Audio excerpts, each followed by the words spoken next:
자, 이제 다음 그 콘크리트 방락 보수 방법 보시면 뭐 여러 가지가 있습니다. 그 바탕 정리하고 뭐 이렇게 수지 몰탈하고 마감재 도포하는 거인데 사진 보고 설명을 드릴게요.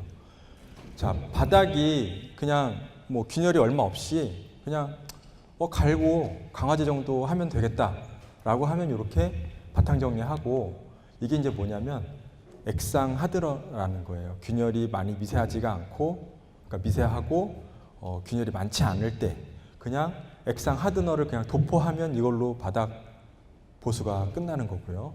자, 그 다음에 자, 우리 아파트는 한 20년, 30년 돼서 차들이 막 쿵쿵 밟고 다녀서 어떻게 저런 방법으로는 해결이 안 된다 했을 때는 이렇게 고강도 몰탈로 이거를 다 메꿔줘야 되죠. 일반 몰탈 쓰시면 절대 안 됩니다. 일반 몰탈 쓰면 하루 이틀을 못 버텨요. 마르면 차들이 다 밟고 지나가면 또 깨지기 때문에 이 고강도 몰탈은 인터넷 쳐보시면 아시겠지만 그 몰탈에다가 아크릴 수지를 섞는 거예요. 섞어서 좀 일반 시멘트보다 훨씬 더 강도를 높이는, 자, 이렇게 해서 이제 보강을 하면 되고요. 자, 그 다음에 마감재 도포할 때도 이제 가장 중요한 게도 말씀드렸지만 기존 도포. 자, 여기 보시면 그 왜 자꾸 설명을 드리냐면 에폭시 공사 같은 경우에는 화학재예요. 화학 반응 일으키는. 여기 보시면 화학 반응을 일으켜서 지네가 굳게 하는 거예요. 햇빛이나 이 바람에 의해서 굳게 하는 게 아니라 지네끼리 화학 반응을 일으켜서 굳게 하는 대신에 이거는 자외선이나 이런 데 엄청 약하죠. 그래서 에폭시가 옥상으로 올라가면 된다, 안 된다? 네, 안 돼요. 이제 2교시부터는 대답을 좀 많이 해주세요. 제가 1교시 때는 일부러 질문 유도를 안 했는데, 에폭시가 옥상으로 올라가면 된다, 안 된다? 절대 안 됩니다. 절대 안 되고, 그래서 바람이나 햇빛이 없는 지하 주차장에서 화학적으로 건조를 시키는 거고요. 자, 그 다음에 이게 에폭시가 그 형태예요. 라이닝. 코팅. 아까 제가 설명드렸잖아요. 라이닝을 하기로 했는데 코팅만 했다. 몰라요. 일반인이 보기에는. 색깔이 똑같아요. 단지 두께 차만 있을 뿐인데 이거를 과연 3mm를 누가 와서 찝어내겠냐는 거죠. 전문가가 아니면. 그죠? 그래서 업체에서 아까 그런 식으로 시공을 했다. 자, 그래서 여기서 제가 시간이 좀 되면 설명을 드리면, 우리 아파트가 에폭시가 처음 깔리고 처음에 하는 에폭시 라이닝 공사다. 십몇 년 만에. 그럴 때는 전부 다 할 필요가 없어요. 여기는 어디만 돼 있죠? 어디만 돼 있어요? 차로만 돼 있잖아요. 차로만. 왜 차로만 했죠? 훼손도가 이거 훨씬 심하니까. 여기는 차가 서 있지 움직이진 않잖아요. 그러니까 훼손도가 심하지가 않단 말이에요. 그래서 처음에 수선주가 도래했을 때 여기만 라이닝을 하고 나중에 또 7년 뒤에 이렇게 나머지 부분을 코팅해줘도 전혀 문제가 없다. 그래서 장기순 충당금을 아껴 쓰는 방법을 번외로 설명을 드렸고요. 자, 아크릴 바닥재는 아까 제가 설명드린 후루아스테인이 아크릴 바닥재예요. 이거는 어떻게 된다? 자연 건조요. 햇빛이라든지 그 다음에 바람에 의해서 건조되는 스타일. 그래서 어디에 쓰냐? 주차장이 초록색 있죠. 그거 저기 우리 주차장이 아니라 저기 뭐죠? 주유소 바닥이라든지 스탠드 보여드릴게요. 이런 거. 여기 에폭시가 올라오면 절대 안 돼요. 색깔은 똑같지만 엄연히 다른 제품입니다. 자, 그래서 이거는 바람이라든지 햇빛에 의해서 말리는 아크릴 계열 바닥이고요. 그죠? 이거 에폭시 아닙니다. 절대 아니고요. 자, 그래서 이제 하드너는 이제 뭐냐면, 하드너는 이게 요즘 아파트 이제 제일 많이 쓰는 건데, 에폭시도 아니고 라이닝도 아니고 저기 아크릴도 아니고, 콘크리트 무수층 몰타를 딱 분 다음에 한 하루 정도 지나면 이게 블리딩이라고 물이 살짝 올라와요. 몰탈 속에 있는 물이. 그럼 거기다가 이 하드너 가루를 쭉 뿌려서 같이 쭉쭉 미는 거죠. 그러면은 일체화가 돼버리는 거예요. 일체화가 돼서 바닥이 이렇게 완성이 되는 거죠. 이거를 하드너라고 그래요. 그래서 여러분들 댁에 돌아가셔서 우리 아파트 주차장이 도대체 뭘로 되어 있는지 내일 관리사무소 가셔갖고 하드너인지 에폭시인지 이건 이제 꼭 체크를 하셔서 나중에 공사를 하실 때 반드시 그 이질 재료, 전에 썼던 거를 쓰셔야지 이질 재료 쓰시면 절대 안 돼요. 사례를 보여드리면 이렇게 된단 말이에요. 이렇게. 아크릴 바닥재 위에다가 업체 말만 듣고 에폭시가 좋아요. 그다음 에폭시 위에다가 후라스테인이 좋아요 해서 쓰면 이렇게 되죠. 이렇게. 그냥 장판 거치듯이 다 거칩니다. 그냥. 그럼 저렇게 안 되려면 어떻게 해야 돼요? 저렇게 안 되려면 다 걷어내는 수밖에 없어요. 긁어서. 그 짓을 할 바에는 그죠? 기존 도료를 쓰는 게 가장 좋습니다. 가장. 그래서 제 말 꼭 기억해 두셨다가 우리 지하차량을 칠해야 된다. 그럼 도면 보시고 에폭시 쓰면 에폭시, 그 다음에 후라스테인 돼 있으면 후라스테인, 하드너 있으면 액상 하드너 이렇게 가시는 게 정답입니다. 자, 그 다음에 요거는 제가 지금 다리를 좀 다쳐갖고 약간 저니까 좀 불편하시더라도 양해해 주시기 바랍니다. 이 데크형 주차장에 보시면 아까 그 데크형 주차장 보셨잖아요. 거기 외기랑 오픈돼 있단 말이에요. 근데 얘가 아까 말씀드린 대로 이 에폭시 같은 경우는 햇빛이나 이런 걸 받으면 절대 안 돼요. 깨지기 때문에. 근데 데크형 같은 경우는 햇빛을 안 받으니까 에폭시를 했는데 경화전에 그 오픈된 사이로 빗물이 들어가서 같이 굳어져 버린 거예요. 그러니까 평소에는 멀쩡하다가 날씨가 흐려지거나 비만 오면 거기가 허옇게 변하는 거죠. 그럴 경우에는 원인이 적으니까 꼭 참고하시기 바랍니다. 흔한 사례는 아닙니다. 흔한 사례는 아닙니다. 자, 그래서 이렇게 되고요. 그래서 우리 하자 소송에서 그 공사별로 보수비를 봤더니 반, 제가 지금까지 설명드린 하자 소송 비율의 반이 철근 콘크리트 균열에 쏟아 부어지고 있더라. 그만큼 중요하고 아파트 구조에도 제일 영향이 많고 하는 하자가 철근 콘크리트 하자입니다. 그럼 나머지 제가 마감 적용 이런 것들로 나머지 시간 다시 설명을 드리겠습니다. 자, 그 다음에 요거는 그 하자 분쟁 조정 사례부터 설명을 드릴게요. 그 신청인이 그 공용 부분이니까 당연히 입주자 대표 회의겠죠. 신청인이 어떻게 했냐면, 자, 지하주차장 그 바닥 균열에 가름하는 손해배상금을 신청을 했다. 자, 근데 이 시공사, 피신청인은 시공사죠. 시공사에서는 야, 지하주차장 바닥 균열은 미장공사다. 왜 미장공사라고 주장을 하죠? 지하주차장 바닥 공사는 미장공사다라고 주장을 한 이유가 뭐죠? 묵은 몰탈이니까. 그죠? 우리 구체, 콘크리트 구체 치고 묵은 몰탈 치잖아요. 여기 철근이 있어요, 없어요? 없으니까 미장공사라고 우기는 거예요. 시공회사에서. 자, 미장공사고 이미 하자 담보 책임 기간이 1년이고 우리는 벌써 다 보수가 끝났다. 그러니까 우리는 해줄 필요가 없다. 이미 지금 3년 차인데. 자, 그래서 하자 분쟁 조정을 어떻게 해주냐면, 야, 웃기는 소리 하지 말고 그거 미장공사 아니다. 특수 콘크리트 공사다. 라고 판정을 내린 이유가 특수 콘크리트 공사는 지금 3년으로 돼 있어요. 하자 기간이. 자, 이거 보니까 왜 특수 콘크리트로 이거를 지정을 했냐면, 그러니까 여기는요, 자기 무덤 자기가 판 거예요.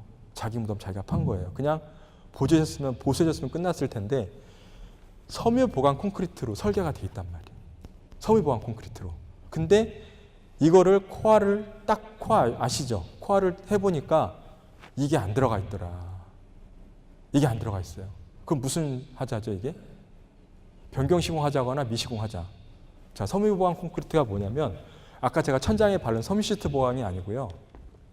자, 여기 보시면 배수판 설치되어 있죠. 배수판. 보이세요? 배수판 섬유 보강 콘크리트. 특수 콘크리트예요. 그 다음에 위에 에폭시 바닥 마감재. 이것도 마찬가지죠. 섬유 보강재 묵은 콘크리트 돼 있고 에폭시 바닥 마감재로 돼 있다. 이게 뭐냐면 묵은 콘크리트를 딱 해놓고 신축 주론을 하다 보니까 가장 문제되는 게 뭐죠? 가장 문제되는 거. 여러분 아파트 한번 생각 안 가보셔서 모르세요? 지하주차장 가장 문제되는 거. 균열, 강도란 말이에요. 그렇다고 거기다가 그냥 콘크리트 구체를 칠 수는 없고. 그래서 이 섬유 이 특수재를 그 레미콘 회사에서 그 벨트에서 레미콘을 실을 때 벨트에다 저거를 섞는 거예요. 이렇게. 그 콘크리트에다가. 그러면 이게 레미콘에 같이 들어가서 섞여서 뿌려지겠죠. 저렇게 되면 균열도 덜해지고 강도도 세지고. 저 콘크리트를 시공을 했어야 되는데 저걸 시공 안 한 거예요. 시공회사에서. 시공을 안 하고 그 입주자 대표에서 하자라고 받은 거를 야, 미장공사니까 우리 못 해줘. 발뺌하다가 완전히 그냥 덕커덕 걸린 거죠. 이게 판례입니다. 판례. 그러니까 여러분들께서 우리 아빠 계속 제가 반복해서 말씀을 드리지만 힘드시더라도 도면에 그죠? 도면에 우리 아파트 바닥이 어떻게 구성되어 있는지는 대충 보셔야 되지 않을까. 그래야지 이게 여러분들이 대응을 하실 거 아니에요. 그죠? 자, 이런 사례가 있었고요. 자, 그 다음에 고강도 수지 몰탈이 이런 것들이에요. 도장공사 할 때도 마찬가지예요. 방락대인데 이렇게 하는데 여기도 마찬가지로 여기다가 바로 페인트를 칠해버리면 저게 알칼리 성분이기 때문에 마르면서 페인트가 이제 붉은색으로 변해요. 그럼 여기도 마감을 어떻게 해라? 마감을? 아까 제가 첫 번째 시간에 설명드렸잖아요. 마감을 어떻게 해요? 퍼티제. 그죠? 하고 반드시 퍼티제로 이렇게 다 마감을 하고 칠해야지 그런 확률이 덜 발생이 된다. 자, 그 다음에 이런 것들 떨어진데 이것도 마찬가지로 다 정리하고 방청제는 녹슬지 말라고 철근에다가 뿌려주는 거예요. 녹슬지 말라고 저렇게 하고 저런 식으로 다 고강도 수지 몰탈로 마감을 하고요. 이거 다 여러분들 아파트에서 하고 계신 사례들이에요. 그 다음에 여기 발코니 하부에 이건 도저히 너덜너덜해서 떨어져서 어떻게 팔 수가 없다. 너덜너덜해서 떨어져서. 그렇다고 거푸집을 댈 수가 없잖아요. 그래서 이 메탈라스를 이용해서 거푸집을 만들어주는 거예요. 만들어주고 이 앵커가 무슨 역할을 하냐면 다음에 조금 이따 사진에도 나올 거지만 거푸집 벌어지지 말라고 폼타일을 봤거든요. 이 폼타일 역할을 하는 거예요. 거푸집이 벌어지지 말라고. 이렇게 한 다음에 이렇게 미장을 하는 거죠. 깔끔하죠. 여기다가 퍼티제를 칠하고 마감을 한다. 근데 제가 딴 강의 때도 이거 많이 말씀을 드렸는데 우리 아파트를 이 지경까지 오게 하면 안 된다. 이 지경까지 오게 하면. 여러분들 제가 이 주택보증공사 이 하자 강의는 2014년부터 5년째고요. 제가 이제 계속 대표 저자로 책을 만들고 아마 딴 강의 때 저 보신 분들도 계실 거로 생각이 되는데 저런 현상이 왜 발생이 되냐면 여러분들이 아파트의 그 관리소장으로 계실 때 가장 하기 싫은 게 공사예요. 공사. 장기성 공사. 도장공사가 됐건 방수공사가 됐건 무조건 내 임기 중에는 하면 안 돼요. 마인드가. 왜냐하면 가만히 안 해도 머리 덜 아프고 월급 나오는데 이걸 하면 할수록 머리가 너무 아프고 민원 엄청나고 나중에 감사 들어오고 안 하는 거, 그러니까 하는 거보다 안 하는 게 이득인 거예요. 여러분 생각에. 맞나요? 맞죠? 그러다 보니까 여러분 관리소장님들께서는 전부 다 그 월요일 날 하는 생활의 달인에 나가셔야 돼요. 장기수선 조정의 달인. 장기수선 계획 조정은 진짜 엄청 잘 하시더라고요. 내 때 할 거를 3년 뒤로 밀어놓고 해서 이 현장에서 공사를 안 하시고 나가는 게 가장 좋다고 생각을 하세요. 그러다 보니까 이렇게 밀려서 딱 왔을 때 이거는 여러분들이 안 하시나요? 맞잖아요. 이거 여러분 동료들이 하시든지 내가 하든지 한단 말이에요. 그러니까 이런 현상이 발생이 되더라. 대부분 떨어져서 뭐 도지상 어떻게 할 수가 없을 때 공사를 하지 장기성 계획이 도래돼서 하는 공사를 하는 단지는 제가 본 적이 없어요. 단언컨대 제가 아파트 단지를 한 500개 가봤어요. 500단지. 민간 단지를. 근데 계획대로 따박따박 공사한 단지는 단 한 군데도 없었습니다. 그죠? 제 말이 맞죠? 틀려요? 우리 단지는 제대로 한다? 네. 그래서 이 지경 오기 전에 5년에 한 번 힘드시면 7년도 진짜 어려우면 한 10년에 한 번씩은 도장공사 해주시고 하시는 게 시설물도 좋고 여러분 동료도 좋고 여러분이 다음에 배치받을 아파트에 가셔서도 좋고 이게 여러분의 사명이시지 않을까 생각이 됩니다. 호응을 좀 해주셔야 제가 강의를 합니다. 네. 자, 그리고 이제 요 정도다. 요 정도면 그냥 요 정도면 또 이런 방법이 있어요. 그 탄성성 충진지 아까 제가 보여드렸잖아요. 말랑말랑한 거. 요걸로 이제 메꾼 다음에 예, 섬유 시트라는 게 있거든요. 아까 그거랑 비슷하다 생각하시면 돼요. 근데 그거는 강도가 있는 거고 이거는 약간의 마감 성질이 있는 거죠. 이렇게 해서 딱 싸버리면 완벽하게 콘크리트화 된다. 이게 훨씬 싸겠죠. 그 대신 저거는 아까처럼 이렇게 너덜너덜 막 떨어져 있으면 안 되고 이렇게 일부 떨어져 있어야 돼요. 일부 이렇게. 그죠? 아까처럼 이렇게 너덜너덜 떨어져 있으면 답이 없습니다. 저거는. 예. 자, 그렇게 해서 이렇게 이제 하시면 되고요. 자, 근데 이제 요거를 할 때 이제 우리 저희 회사 거를 찍어 왔는데 저거를 막 이제 깨다 보면 막 떨어진단 말이에요. 떨어져. 그럼 밑에 애들도 있을 수 있고 차도 있을 수 있고 그래서 반드시 자, 이렇게 우리 1302동 앞에 저걸 그 깨기 작업을 하니까 절대 이때 차를 세워놓지 마라. 그 다음에 항상 안전관리자 가셔서 뭐 떨어지나 안 떨어지나 애들 왔다 갔다 하는 거 꼭 체크하시고 이걸 꼭 해놓으셔야 돼요. 안 하시면 배보다 배꼽이 더 커질 수 있는 사례가 발생이 됩니다. 자, 그 다음에 아까 그 섬유 시트로 보강한 거를 이런 조인트에도 같은 방법으로 보강을 할 수가 있습니다. 자, 그 다음에 철근 노출된 거를 여러분이 흔히 하시는 그냥 아무 그것도 없이 퍼티지만 발라놨을 경우에는 지금 잘 안 보이는데요. 여기 그냥 칠한 지 2주 만에 이렇게 녹이 다시 나와요. 칠한 지 2주 만에. 왜냐하면 원칙적으로 보강을 딱 하고 페인트를 칠해야 녹이 안 나오는데 막 속이 다 썩어서 녹이 막 나오는데 여기다가 그냥 화장만 해놓은 거예요. 화장만. 코피 막 나는데 화장만 해놓은 거예요. 맞잖아요. 코피 나는 거 코 막고 막 이렇게 치료받고 막아놔야 피가 안 나오는데 이렇게 하니까 똑같은 페인트를 쓴 거예요. 이 아파트에 놓고 간 똑같은 페인트를 썼는데 어떻게 되죠? 색이 도저히 맞을 수가 없어요. 같은 날 안 칠해버리면. 그죠? 그래서 원리 원칙적인 보수 방법이 굉장히 중요하다. 그러니까 이렇게 하는 단지들이 있고, 그죠? 원리 원칙대로. 그죠? 이렇게 하는 단지들이 있고, 품질에 대해서는 하늘과 땅 차이죠. 조금만 신경 쓰면 되는데. 자, 그 다음에 여기도 마찬가지예요. 여기 보이시죠? 새로 칠한 지 2주 만에 이렇게 나오는 거예요. 2주 만에. 그냥 퍼티 칠만 하니까. 자, 그 다음에 이제 콘크리트는 다 끝났고요. 그 다음 마감 부위 균열. 그 미세 균열하고 망상 균열은 시공하자로 본다라고 판정이 되어 있습니다. 그 다음에 요거는 표면 처리. 그 다음에 도장 이것도 시공하자로 보는데요. 이렇게. 자, 이거는 원인이 뭐냐면 페인트를 그냥 푹 찍어갖고 두껍게 칠한 거예요. 적정 도료로 칠해야 되는데 그러니까 지 무게를 못 이겨서 이게 이제 떨어지고 바탕면이 마감 잘 안 되다 보니까 딱 못 달라붙는 거죠. 무게는 무겁지 그냥 붙으려고 하니까 붙진 않지. 그러니까 이렇게 지가 떨어지더라. 자, 이거 흘러내린 거고요. 그 다음에 적정 두께칠을 해야 되고 바탕 정리를 철저히 해야 되겠다. 자, 그 다음 요거는 물을 너무 많이 탔어요. 물을 너무 많이 타니까 수분 함량이 너무 많아서 지가 그냥 흘러내리는 거예요. 이게 나중에 어떻게 된다? 이렇게 터지는 거죠. 이게 터지는. 이거 칠한 지 3개월, 4개월 만에 이렇게 됐어요. 3개월, 4개월 만에. 예, 이렇게 해야 되는 거고요. 다 시공하자입니다. 그 다음 또 보여드릴게요. 여기는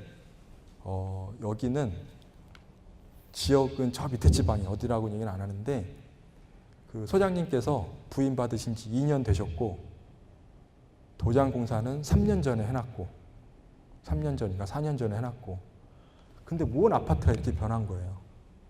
페인트 칠한 지 얼마 안 됐는데 이게 뭐 굳이 뭐 이렇게 말씀드리기는 좀 그렇지만 저급 페인트, 2급 페인트에다가 물을 너무 많이 섞어서 그래요. 물을 너무 많이 섞어서 곰팡이 피는 거죠. 자, 이러다 보니까 입주민이 반으로 나눠서 싸워요. 야, 이렇게 돼서 우리 아파트 값 떨어진다. 이거 너무 온 아파트가 이렇게 곰팡이로 뒤덮였습니다. 물을 너무 많이 섞어서. 그래서 한쪽에서는 이거 돈을 써서라도 보수를 해야 된다. 그죠? 또 한쪽에는 갔더니 프랜카드가 이렇게 붙어 있어요. 도장 공사한 지 3년인데 제 도장이 웬 말이냐. 서로 싸우는 거예요. 거기 가서 제가 하라고 그래요, 말라고 그래요. 자문하러 갔는데. 그죠? 그러니까 여러분들이 도장 공사 하실 때 원리 원칙대로 잘 감독을 하셨으면 이런 문제가 발생이 안 되죠. 그럼 속으로 그러셔요. 야, 우리가 무슨 슈퍼맨이냐. 이걸 어떻게 다 관리 감독을 하냐. 그래도 하셔야 됩니다. 여러분들이 관리소장님이시니까 이런 사태가 발생이 됐고요. 여기는 물을 너무 많이 쓴 거예요. 물을 너무 많이 쓴 거예요. 3, 4년에 이렇게 될 수가 없어요. 3, 4년에. 자, 그 다음에 배책은 무리석을 최소화해야 되겠다. 자, 그 다음에 도장 중 발생하기 쉬운 하자랑 도장 작업 후 발생하기 쉬운 하자는 여러분 책에 제가 다 국토교통부 기준으로 넣어드렸으니까 대기 가서 꼭 읽어보시고요. 자, 그 다음에 이건 아까 설명드린 거예요. 균열보수 기준하고 도장 처리 기준인데, 자, 국토교통부에서 제시하는 거는 반드시 롤러칠을 원칙으로 한다. 뿜칠은 없어요. 뿜칠이 나쁘다고 하는 게 아니라 국토교통부라든지 공공기관에서는 뿜칠은 없습니다. 무조건 롤러칠. 아셨죠? 네, 참고하시고요. 자, 그 다음에 누수도 또 엄청 말썽이죠. 그래서 여기 보시면 방수, 비방수, 창호공사 세 개로 구별한다. 방수 부위, 비방수 부위, 창호공사로 구별을 하고요. 누수하자 부위는 교재 참조하시면 될 것 같습니다. 자, 그 다음에 옥상 도마방수제 방락 원인 사진부터 설명을 드릴게요. 우선 바탕면 그 옥상 그 방수제가 떨어지는 거는 첫 번째도 바탕정리 미흡, 두 번째도 바탕정리 미흡, 세 번째도 바탕정리 미흡이에요. 딴 걸로는 떨어질 수가 없어요. 자, 사진 보여드릴게요. 자, 그 다음에 요거 최상층 단열 그 부족은 사진 보고 이 단열이 부족해서 열교 현상이 발생되는 것들. 자, 그 다음 이것도 바탕정리만 잘했으면 저렇게 안 되죠. 그리고 지금같이 비 올 때 비 오고 얼마 안 돼서 완전히 건조하지 않고 방수를 했을 때 다 떨어지죠. 자, 여기 보시면 바탕정리를 아주 안 하고 그냥 한 거죠. 뭐 프라이머 칠이라든지 완전히 갈고 깨끗이 붙여야 되는데 안에서 있으나 마나 하나만하게 다 떨어진 거고요. 자, 그 다음에 여기는 겨울철에 묵은 몰타를 치고 그 콘크리트가 다 경화하게 되기 전에 방수제를 덮은 거예요. 그러다가 봄까지는 괜찮았죠. 여름 되니까 이 콘크리트에서 경화되지 완전히 날아가지 못한 수분이 날아갈 데가 없잖아요. 그래서 이 방수제를 다 뚫고 나오려고 이렇게 볼록볼록해졌다. 그랬고 몰탈이 경화되기 전에 치면은 이런 현상이 발생이 되더라. 자, 또 여기 같은 경우는요. 이게 옛날에 이제 아파트들은 이제 신축줄론 그 비노출 방수가 대부분이었거든요. 신축줄론. 근데 옛날 아파트들은 최상층 단열이라든지 이런 것들이 지금처럼 완벽하지가 않으니까 그 열교 현상이 발생이 돼요. 열교 현상이 발생이 되고 일로 물 들어가고 막 이러니까 이게 버티지를 못하는 거죠. 이게. 자, 여기다가 대고 이거를 마감을 확실히 처리를 하던가 아니면 우레탄 방수를 하지 말고 시트형 방수를 하던가 둘 중에 하나였어야 되는데 그냥 여기다가 바탕정리 그냥 대충 해놓고 해버리면 저 라인 그대로 균열이 발생을 하는 거죠. 이게 왜 그러냐면 이제 여름은 지났지만 올해 여름 굉장히 더웠잖아요. 막 35도, 여기 열 받으면 한 50도, 60도까지 올라가는데 우리 집에서 15층에서는 에어컨을 켜놔서 막 집안 온도가 20도가 그래요. 그럼 이 온도차가 30도가 되잖아요. 그럼 이게 막 열이 돌아요. 열이 돌면서 이 열이 못 빠져나가니까 이게 어떻게 되겠어요? 찬 공기 올라오고 뜨거운 거 만나면. 수증기가 발생이 되고 막 이 우레탄 방수를 막 이렇게 끌어올린단 말이에요. 그러다 보니까 열이 제일 많이 통과하는 이런 곳들이 그냥 다 깨지더라. 이거를 그냥 무작정 업체한테 하자라고 계속 밀어붙이면 해줄 업체는 한 군데도 없다. 한 군데도. 왜? 우리 아파트 단열기 문제인데 방수 문제가 아니거든요. 저거는. 그죠? 그럼 요거는 뭐죠? 요거. 이름 아시는 분? 에어벤트, 탈기반. 요게 이제 여름철에 막 공기가 이제 순환되잖아요. 차갑고 뜨거우니까 공기 빠져나가라고 만들어 놓은 거예요. 근데 이거는 여름에만 효과가 있어요. 겨울에 우리 집 여기 온도 한 25도 되고 13도 될 때 공기가 막 순환될 때 이게 기화가 되나요? 안 되나요? 겨울에는. 겨울엔 기화가 안 되잖아요. 얼잖아요. 아무 소용이 없다 이게 겨울철에는. 그래서 우리 아파트 단지가 이런 데다 그러면 저 우레탄 방수 공법을 쓰시면 안 돼요. 시트 공법으로. 아무리 열교가 일어나도 상관이 없는 시트 방수로 가셔야 돼요. 시트 방수는 뭔지 아시죠? 장판지처럼 그냥 쭉 까는 거. 비싸더라도 그 방법을 가야지 여기다가 우레탄 깔았다가는 큰일 난다. 큰일 난다. 예. 자, 그래서 이런 것들이 있었고 마찬가지입니다. 이런 것들이 다 그래서 떨어지는 거예요. 방수공사를 못해서 떨어지는 게 아니라 신축줄론 사이 열교 때문에 떨어지는 거예요. 아셨죠? 자, 그 다음에 방수공사 창호지 누수 보수 방법. 그 창호주의 실리콘 철거하시고요. 그 방수몰탈 충진하고 아니면 우레탄 폼 충진하고 실리콘 충진한다. 자, 이게 신규 단지 할 때 만드는 시방서예요. 우리 새 아파트 큰 아파트, 중고 아파트 공사할 때는 저 2번을 전체 다 할 수는 없어요. 이미 채워져 있기 때문에. 그래서 부분 보충 정도 이렇게 하시면 될 것 같고요. 사진 보여드리면, 자, 저거 실리콘을 다 걷어내고 이 안에서 떨어져 나간 그런 그 방수 몰탈이라든지 우레탄 폼 충진을 해주시고 이렇게 막아주시면 방수가 완벽하게 되겠다. 자, 그 다음에 지하시설물 방수공사 하자 사례 및 원인. 자, 여기 보시면 그 우레탄 그 주입제를 많이 쓰는데 사진 나오나요? 네. 이거 뭔지 아시죠? 많이 보셨죠? 지하철장에서. 보셨어요? 안 보셨어요? 많이 봤죠? 누수되면 무조건 이거를 갖다 먼저 들이대거든요. 우레탄 계열 어디 있나요? 여기 있죠. 우레탄 주입계. 우레탄 계열을 집어넣는단 말이에요. 그래서 임시적으로 이렇게 막아놔요. 이렇게 막아놓는데 저거는 얼마 가지를 못한다. 저 원리는 뭐냐면 우레탄 A계하고 B계를 섞어서 저기다 이제 주입을 해요. 주입을 하면 물을 딱 만날 때 저게 확 터지는 거거든요. 그러면 이 주가지에서 물을 만났다. 그럼 잔가지까지 저 용액이 갈 수가 없어요. 그래서 저기서 또 새는 거고요. 결정적으로 저게 성분이 뭐냐? 여기 보시면 산성 계열이에요. 산성. 콘크리트는 무슨 계열이죠? 알칼리 계열. 그럼 둘이 만나면 중성화되잖아요. 여러분 그 주택관리사 시험 보실 때 콘크리트의 가장 안 좋은 게 중성화라고 배우셨잖아요. 그래서 저걸 넣는 순간 콘크리트를 더 악화시키는 역할을 하는 거죠. 그래서 당장은 멈출지 모르는데 시간이 지나면 더 누수가 발생이 되더라. 그래서 뭐를 써야 되느냐? 이 중성화 계열, 알칼리성 계열이라든지 중성화 계열을 쓰는 게 정답이다. 지하철장. 그래서 이건 이제 알칼리 계열, 저기 우레탄 쏜 거고요. 우레탄 쏜 거고 여기 이제 이건 이제 배면 공법이라고 하는데 뒤에 흙이 있어야 돼요. 여기를 보고 설명을 드릴게요. 이 뒤에 흙이 있으면, 그죠? 뒤에 흙이 있으면 여기다 바둑판처럼 구멍을 쭉 1m 간격으로 뚫고요. 밑에서부터 집어넣어요. 액을. 그럼 꽉 차면 다시 위로 흘러나오겠죠. 이거를 위에 올라올 때까지 쭉 하면 이 뒤에 뭐가 형성이 되겠습니까? 방수포가 형성이 되겠죠. 그러니까 일일이 이 균열 따라 대응을 안 해도 뒤에다가 그냥 방수포 하나를 딱 쳐놓는 효과가 생기는 거예요. 물이 안 들어오는 거죠. 이렇게. 자, 이렇게. 그죠?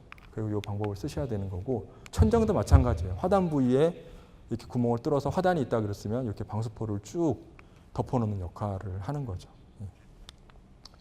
자, 그 다음에 그 지하철장 누수 보수 판례 또 설명을 드릴게요. 자, 복층 구조의 지하철장인데 아까 제가 설명드렸죠. 지하 1층, 지하 2층 구조인데 낙수되는 현상에 대해서 하자를 이거는 분쟁이 아니라 이거 하자인지 아닌지 심사를 해줘라. 그럼 당연히 이거는 하자가 되겠죠. 자, 그 다음에 아스팔트 싱글 누수에 의한 방수보수 사례. 이거는 판례가 아니라 제가 여러분 현장을 다니다가 너무 신기해서 찍은 거예요. 이런 경우도 있다. 보여드릴게요. 이렇게 생겼어요. 이거 아스팔트 싱글인 거 다 아시죠? 그죠? 아스팔트 싱글 다 아시죠? 근데 이거를 제일 좋은 방법이 뭐예요? 저 아스팔트 싱글 보수하려면. 누수 안 되게 하려면. 걷어내고 다시 싱글 설치해야 되잖아요. 근데 캐비넷 열어서 장기선 충당금을 봤더니 돈이 없어요.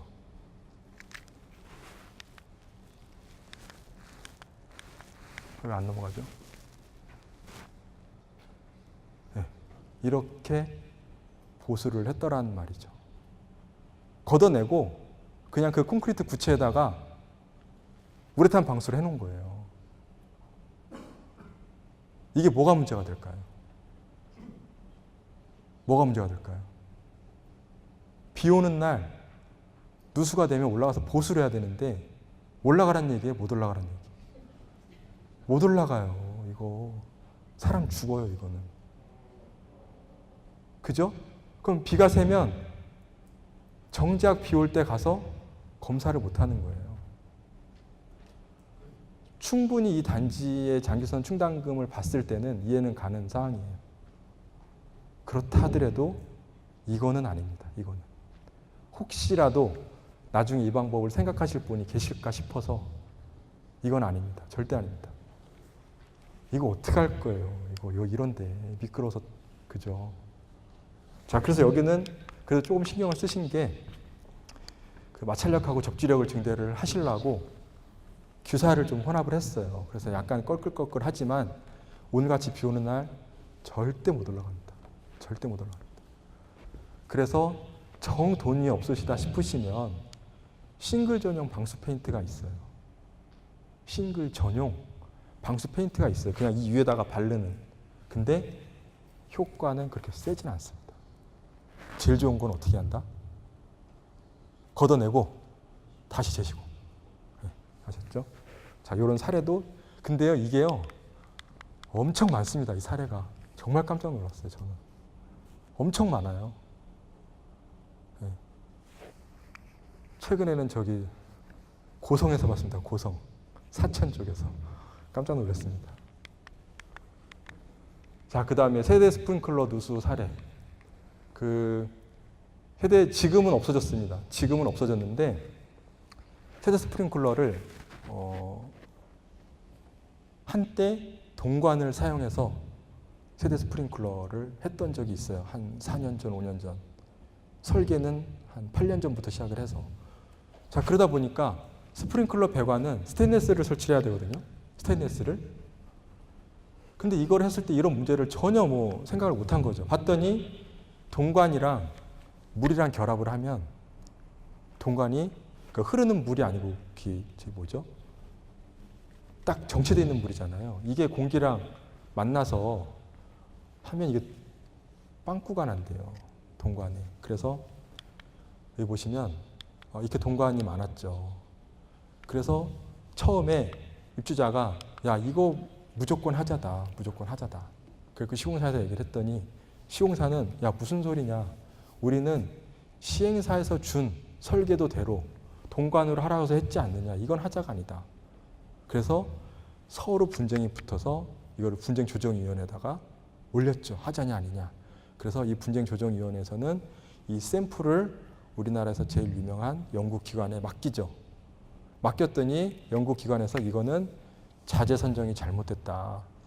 동관이 계속 급수나 이런 흐르는 물에 있으면 상관이 없는데 고여있는 물과 공기가 접촉을 해버리면 동관은 뚫린다.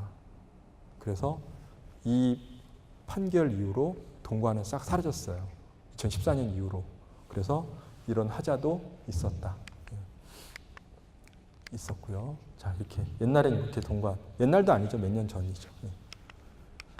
자, 그 다음에 마찬가지입니다. 그래서 저렇게 스프링클러 배관이 누수가 돼서 고쳐달라고 했더니 시공업체에서 진짜 말 그대로 뻥 뚫린 공간에 이것만 고쳐놓고 갔더라. 이것만. 그럼 뜯은 천장은요? 뜯은 천장도 해줘야 될 거 아니에요. 그 업체에서는 무슨 소리냐. 난 이것만 해주면 끝이다. 그렇게 해서 또 심사가 들어간 거죠. 마감재. 업체에서는 이거 안 해주겠다는 얘기예요. 마감재를. 마감재는 니네가 해. 그래서 하자 심사 판정을 해서 이것까지 보수를 해라 라는 이제 판정이 있었던 거죠. 그래서 그 마감재까지 다 고쳐줬고요. 마감재까지 여기 미보수도 일반 하자로 판정을 했다. 이렇게 돼 있고요. 자, 그 다음에 신축진로는 뭐냐면 아까도 제가 몇 번 보여드렸지만 그 옥상에 이제 묵은 콘크리트 치고 균열 가지 말라고 쭉쭉 긋는 거. 그죠? 자, 여기 보시면 설계도서에 이게 다 줄눈 간격이 명기가 되어 있는데 명기되지 않았을 경우에는 이 기준을 따라간다 해요. 옥상 줄눈 간격은 3m 이하. 그 다음에 지하철장은 6m 이하. 줄눈 폭은 3mm 이상. 그 다음에 줄눈 깊이는 우리 500원짜리 동전 한 반 정도. 이 정도로 보겠다. 설계도서에 있으면 그걸 따라가고요. 설계도서에 없으면 이 기준을 따라가겠다. 자, 그래서 그 신축 줄눈 보수 비용은 그 간격마다 절단한 후에 코킹하는 비용으로 이제 산정을 하겠다라고 돼 있고요. 사진 보여드릴게요. 자, 신축 줄눈은 어떻게 만드는 거냐면 묵은 콘크리트를 딱 치고요. 봄이나 가을 기준으로 한 5일에서 6일 사이 콘크리트가 완전히 딱딱한 것도 아니고 완전히 말랑한 상태도 아닌 5일에서 6일째 이걸 커팅기 갖고 잘라야 되는 거예요. 이 기간을 놓쳐버리면 진짜 막 균열이 막 가는 거죠. 자, 신축줄눈이 이게 이쪽으로 균열을 유도하는 거잖아요. 다 아시죠?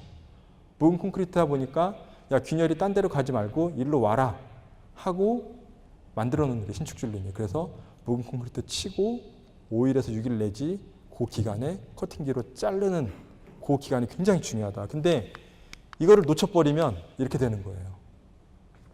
시공이 바빠서 5일, 6일 안에 못하고 한 10일 연장시켰어요. 그럼 이미 콘크리트 그 균열은 갈 데를 못 찾으니까 이런 식으로 중구난방인 거예요. 우리 아파트가 이렇다 그러면 저거는 콘크리트를 잘못 쳐서 그런 게 아니라 신축 줄눈을 너무 늦게 파서 그런 거예요. 너무 늦게 파서. 구멍을 만들어줬어야 되는데 구멍을 못 만들어주니까 이게 지가 막 마음대로 가는 거죠. 이렇게. 아셨죠? 자, 그 다음에 이것도 마찬가지예요. 여기 보시면 분명히 등간격으로 해야 되는데 커팅을 했긴 했는데 등간격이 아니에요. 어떻게 돼 있죠? 위에는 좁고 밑에는 넓고 그러니까 이게 지가 막 가는 거예요. 그냥 분포가 안 돼요. 균등 분포가 안 되니까. 자, 그 다음에 지하철도 마찬가지예요. 여기는 너무 과대하게 6m를 넘긴 거죠. 6m를 넘긴 거죠. 그러니까 이렇게 가더라. 자, 이렇게 여기는 입주한 지 1년도 안 됐어요. 1년도.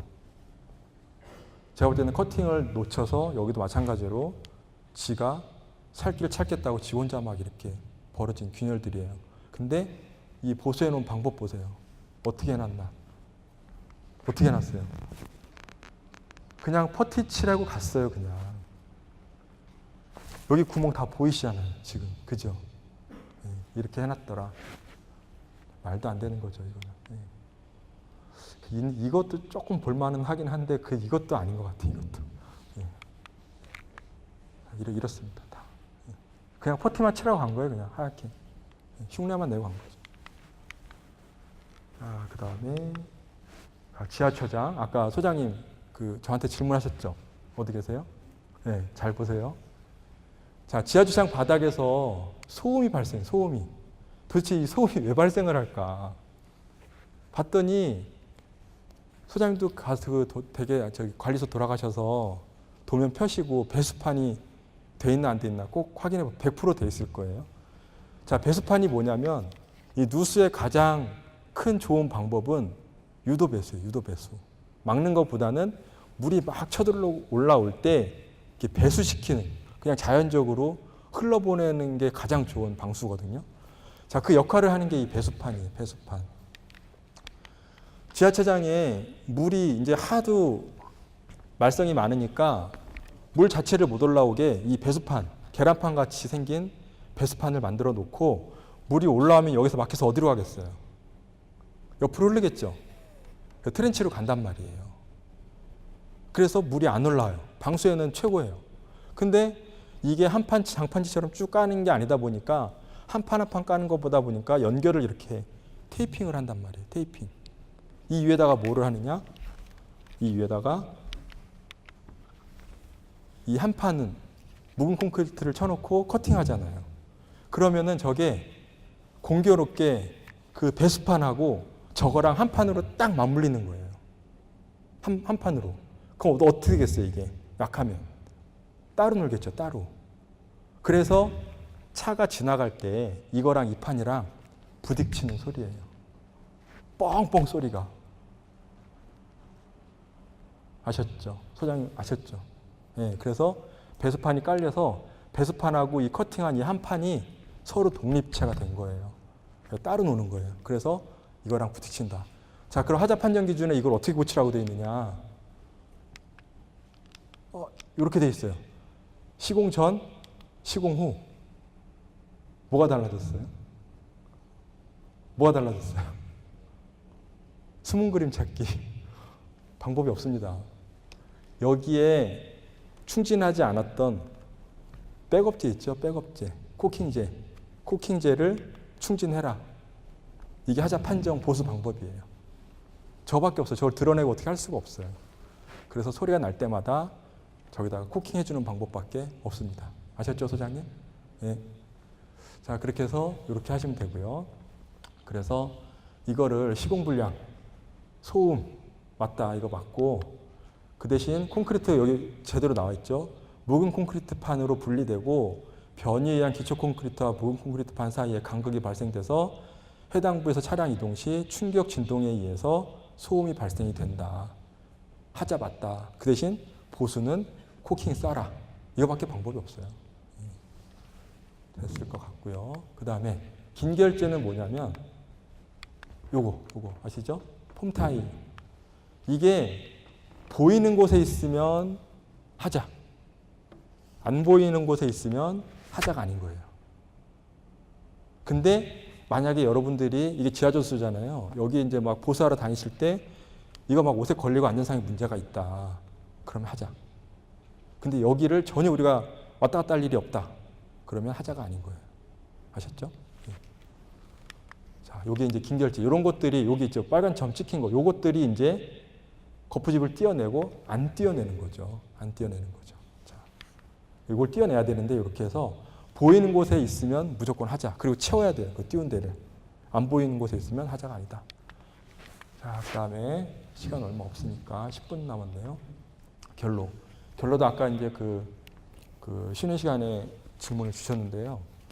자, 결로는 옛날에 굉장히 막연했었어요. 2013년에 결로 판정 기준에 대해서 정말 두리뭉실한 판정이었는데 지금은 완전히 구체적으로 해서 결로 및 곰팡이가 발생한 부위에 단열 처리가 현저히 불량할 때 이때 하자라고 하는데 측정 결과까지 열화상 카메라 측정이라는 단서를 줬어요. 옛날엔 저런 얘기가 없었어요.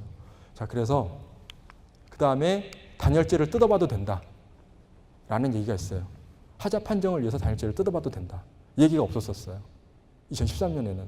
자, 그래서 이걸 사진을 보여드릴게요. 자, 이걸 열화상 카메라로 했더니 결로가 생기는 이유가 여기 파란색이 차갑잖아요. 그죠? 빨간색이 뜨거우니까 당연히 이 파란색에 결로수가 생기겠죠. 그럼 요게 한 방울, 두 방울 떨어지기 시작하면 이제 이렇게 되는 거죠. 요거를 열화상 카메라로 체크를 하든지, 두 번째 천장을 뜯든지. 천장을 뜯었더니 이렇게 해놨어요. 단열재를. 이거를 우리가 도대체 관리를, 감독을 어떻게 하냐고, 이거를. 이미 천장은 막혀져 있지. 결로는 계속 생기지. 방법은 열화상 되는 거랑 뜯는 것밖에 없어요. 그래서 2013년도에는 저 기준이 없었지만 지금은 뜯어라 해서 봤더니 이렇게 되어 있습니다. 2000세대, 뭐 3000세대라고 했을 때 그 동마다 현장 감독들이 있다고 했을 때 2000세대, 3000세대를 저걸 일일이 다 감독하기가 물리적으로 거의 불가능하다고 봐야 돼요.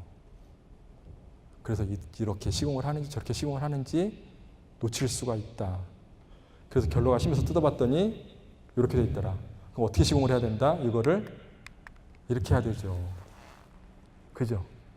이렇게 해야 결로가 안 생기는데 이거를 그냥 스티로폴 자재 얹혀다 놓고 그냥 끝 닫았어요. 그래서 여러분들 그 관리하시는 아파트에 야, 우리는 난방도 별로 안 떼고 물도 별로 안 쓰는데 결로가 너무 심하다. 좀 해결 좀 해줘라 했을 때는 뜯어보세요. 뜯어보세요. 분명히 이런 것들이 나올 겁니다. 자, 그 다음에 창호에 발생한 결로, 요런 풍지판이라든지 모헤어, 모헤어라고 바람 못 들어오게 하는 것들. 옛날에는 기준이 없었는데 지금 이런 것들이 다 하자의 원인으로 다 들어가 있고요. 자, 그 다음에 결로에 대한 거에 대해서 기준이 없었어요. 창호에 대한 결로에 대한 기준이 없었는데 기준이 줬다. 이게 저희 집이에요. 저희 집. 2008년에 그 서울에 분양받은 집인데 이게 결로가 너무 심해갖고요. 문이 안 열려요. 한겨울에 문을 못 열어요. 2008년인데도 불구하고 아파트를 전액 져놨고 하자 판정 기준이 창호에 대한 결로 기준이 없어서 업체한테 아무리 얘기를 해도 기준 없어요. 그냥 사세요. 이거만 답이에요. 여기 5대 메이저 회사거든요. 아, 진짜 그 답답하죠. 지금은 이 정도는 아닌데 그 문은 열 수 있어요. 결론은 생기는데 얼진 않아요. 요즘에는. 그래갖고 문은 열 수 있다. 근데 요즘에 이거 다 하자로 판명할 수 있다. 자, 그 다음에 창문 틀 요런 데에 그 아까 보여드렸던 우레탄 폼이라든지 그 충진 몰탈 이런 거 채우지 않았을 때 다 하자다. 여기 보이시죠? 여기 다 여기 우레탄 폼으로 채우죠. 그 열교 현상 일어나지 말라고. 자, 그다음에 자, 아까 그 소장님 여소장님 질문하셨죠? 어디 계세요? 쉬는 시간에. 네, 잘 보세요. 자, 비단열 공간, 단열재를 대지 않은 비단열 공간에 한 거는 하자가 아니다. 지하 주차장이라든지 지하 공간에 단열재가 설계가 안 돼 있어요. 근데 결로가 생겼다. 그럼 하자다 아니다? 하자야 아니에요. 하자가 아니다. 설계 도서대로 지어졌으면 결로가 생기더라도 지금 이 지침상으로는 하자가 아니다. 아셨죠? 다만 여러분들이 설치한 공사, 다만이 아니고 마찬가지죠. 여러분들이 설치한 곳 이런 데가 있죠. 여기도 마찬가지로 그 한여름인데 설계도서대로 다 됐어요. 단열이 없어요. 지하 주차장인데 지하 3층인가 4층인데 단열이 없어요. 그러니까 여기서 결로가 생겨도 하자가 아닌 거죠. 자, 여기에 서 있다 보니까 이게 아파트가 30몇 층짜리 아파트였거든요. 지하 4층인가 5층. 여기서 30몇 층을 가려면 여기 한 1, 2분 서 있어야 되는데 비 맞는 거랑 똑같아요. 이 비 보세요. 이 비. 그냥 이게 우두둑 떨어져 이게 다. 그럼에도 불구하고 하자가 아니다. 왜? 설계도서에 단열재가 시공이 안 돼 있으니까. 그래서 여기는 해결을 어떻게 했냐면요. 저 밖에서 요 밖에 있죠? 구멍을 뚫어서 난로를 만들었어요. 온풍을 집어넣지, 온풍을. 왜 웃으세요? 싫어합니다, 이거. 근데 결론은 싹 사라졌는데 30몇 도, 40몇 도예요, 8월 달에. 비 대신에 땀 때문에 다 젖어요, 땀 때문에. 결로가 없어지는 대신에. 예. 이렇습니다. 이렇게 해놨어요, 이렇게 보일러로. 예. 그 다음에 우리 그 전용 공간으로 쓰라고 현관, 여기다 다 현관 막으시잖아요. 여기서 생긴 결론은 하자가 아니다. 아셨죠? 근데 이 경우에 만약에 단열재가 설계도에 돼 있어요. 그럼 얘기는 달라져요. 그때는 하자도 아니다? 그때는 하자도 아니다. 하자. 근데 어느 바보가 여기다가 단열재를 설계를 하겠어요? 아무도 안 해요. 아무도. 단열재 설계를. 그죠? 아무도 안 합니다. 그래서 결론은 이렇습니다. 결론은 이렇고요. 자, 그 다음에 하자, 제가 20분까지, 나머지 제가 20분까지 해드리고 안 되는 것들은 그냥 교재 읽어보시면 돼요. 자, 창호결례 하자 판정해 보시면 세대 창문, 아까 저희 집 보셨잖아요. 그런 거에는 옛날에 이제 하자로 판정을 안 해줬는데 지금 다 하자로 판정을 이제 해주고요. 자, 근데 여기를 봤더니 창호를 22mm를 쓰기로 했는데 조사를 해봤더니 16mm를 쓴 거예요. 16mm를. 이 가격 차가 엄청납니다. 설계도서 준공도서에는 22mm로 되어 있는데 두께 측정기로 이렇게 해서 갖다 대봤더니 16mm가 나오더라. 그죠? 아까 이게 무슨 하자라고 그랬죠? 바꿔치기 한 하자. 변경시공 하자. 사실 그 저희 집도 23mm, 설계도서에는 23mm가 되어 있었는데 실제로 저하고 이제 제 동기 건축사도 저희 집에 살아갖고 둘이 이제 같이 봤어요. 중간에 목업이라고 그래서 이제 완공하기 전에 한 집 샘플 해놓잖아요. 가서 봤더니 18mm로 해놨더라고요. 설계도서는 23mm로 해놓고. 제가 카메라만 확 뭐라고 할 텐데 다 띄어먹는 거예요. 다 띄어먹는 거예요. 그게. 네. 여기도 마찬가지예요. 그래서 변경 시공하자는데 이거를 지금 어떻게 재시공하겠어요? 재시공 못한단 말이에요. 그죠? 그래서 그 연속 미시공으로 시공하자를 이제 보는 거고요. 그 변경 시공하자를 보는 거고요. 여기는 차액을 이제 변상을 하겠죠. 그 다음에 벽제 곰팡이 발생하는 건데 그 발코니에 보면 오수드레인, 우수드레인 가잖아요. 근데 이거를 요즘 발코니 다 어떻게 하죠? 거실에 있는 발코니? 거실 발코니 다 어떻게 해요? 확장하잖아요. 그럼 거기에 서 있는 오수드레인은 어떻게 해요? 조적으로 막잖아요. 그럼 그 안에 단열을 해야 돼요? 안 해야 돼요? 당연히 해야 되죠. 근데 설마 거기를 누가 보겠어? 그잖아요. 전공구도 없고. 그래서 거기를 단열재를 안 한 거예요. 그러니 거기는 그냥 찬바람 술술 들어오고 우리 거실은 난방 떼대니까 막 열은 계속 올라가고 당연히 곰팡이 생기겠죠. 그죠? 그래서 하자 판정 났고요. 그다음 가구. 여기는 설계도대로 다 설계를 했는데 외벽이 드라이비트예요. 드라이비트가 한 판으로 쭉 안 되니까 스티로폴하고 이렇게 연결시키잖아요. 그 사이로 이제 열이 침투가 되고 그 한기가 침투가 되고 침투된 한기가 콘크리트 균열 따라 안으로 들어온 거죠. 그래서 이 가구가 다 썩은 거예요. 곰팡이가 나서 폐기처분. 그래서 나 이렇게 해서 그 결로로 인해서 곰팡이도 썩었을 뿐더러 가구도 다 썩었으니까 보상해줘라 라고 했더니 오케이 단열 맞고 단열 안에서 결론난 거 맞고 그래서 해줘라. 단열성이 정확하게 해줘라. 단 가구는 너네 벌써 30년 썼잖아. 그러니까 100%는 못 해주고 60%만 줘. 이렇게 된 거예요. 가구값. 이렇게 판정이 났습니다. 그래서 결로에 대해서는 제가 판정 사례 이렇게 이제 해드렸고요. 그다음 주방 싱크대 하부 및 배면 마감. 여기 보시면 설계도에는 주방 싱크대 뒤를 뭘로 해라라고 되어 있으면 해놔야 되고 안 돼 있으면 설계도서에 얘기가 없으면 콘크리트 채로 두지 말란 얘기예요. 여기 보시면 이렇게 뒤를 타일로 해라라고 하면 타일로 해야 되고 설계도서에 아무 얘기가 없으면 이렇게 미장 마감이라도 해놔라 이 얘기예요. 근데 여기를 콘크리트 채로 놔두지 말아라는 얘기예요. 주방 싱크대 뒤에 요런데 그죠? 이거를 콘크리트 채로 놔두지 말고 미장이라든지 이런 걸로 해라라는 얘기예요. 자, 그다음에 욕실 문턱도 마찬가지로 욕실 문턱도 기준에 안 올라와 있으면 이것도 하자다. 그다음에 거울 변색도 마찬가지로 하자로 볼 수 있다. 자, 그다음에 고사도 그 수간부 그 가지 그러니까 줄기에서 나무 시작되는 데 있죠. 그걸 수간부라고 그러거든요. 3분의 2 이상 고사됐을 때 고사라고 본다. 이렇게 줄기에서 시작된 여기가 수간부예요. 수간부 고사라고 보고 그다음에 3분의 2 이상 고사되면 하자. 그다음에 조경수 고사 하자 판정 심사는 교재에 또 있으니까 참고하시고요. 자, 지주목 잘 안 서 있을 때 이것도 하자. 그다음에 저가 여기 보시면 도서에는 자작나무 8그루 하나 둘 셋 넷 다 열고 8그루를 이 자작나무 뭔지 아시죠? 강원도 가면 하얗게 서 있는 그 멋있는 나무. 그걸 8그루 해놓고선 요거 3그루 심어놨어요. 저가로. 이게 하자죠. 이거를 누가 발견해야 돼요? 입주자 절대 못해요. 여러분들이 조경이 식수가 2년이잖아요.